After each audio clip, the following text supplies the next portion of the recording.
دویم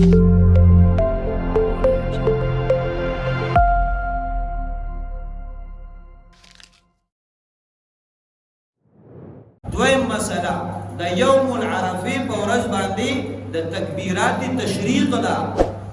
چې کوم جناب نبی کریم علیه السلام مبارک او د صحابه کرامو نه ثابت دي چې دا نهم ذوالحجې په سحر موس کې تکبیرات تشریق شروع شي نو بیا د اختر څلورم ورځ باندې چې د مازدیګر موس نه بعد وویل شي بس نو دا تقریبا 23 منځونه جوړیږي 23 منځونه او یو پیر دا ویل په بلند आवाज سره دا واجب دي البته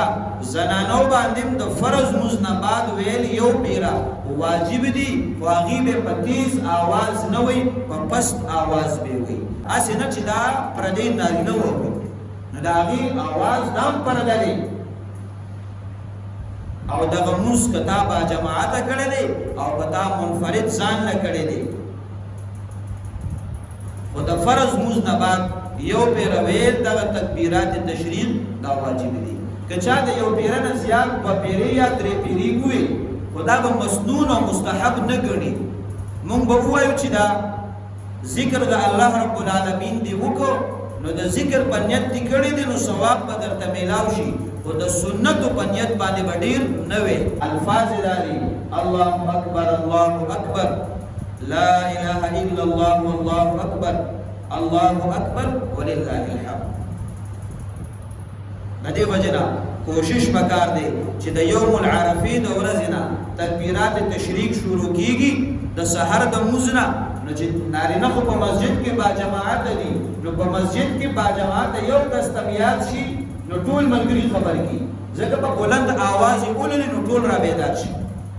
د زنانو د لپاره بیا دا اهتمام پکار دی چې په کوم ځای کې د موز اهتمام کوي د موز لپاره مقرره دی نو چې هغه ځان ته په یو کاغذ کلی کې او مخامخ ځان ته ولګي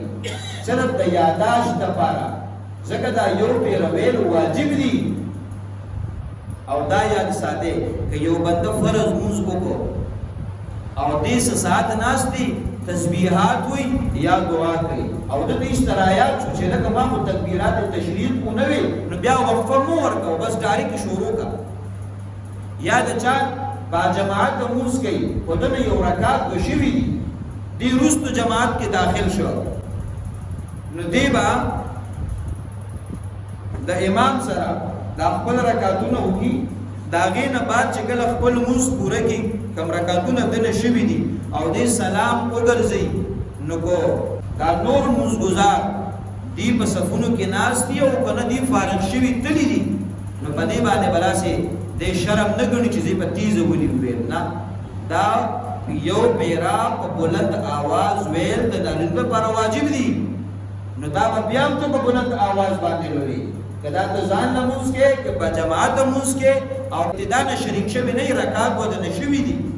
ورستو دې خپل نماز پورا کړی بیا به په بلند आवाज باندې وی نو د دې اهتمام پکار دی نارینو لپاره هم او زنانو لپاره هم دا نه فوت یا هیر نشي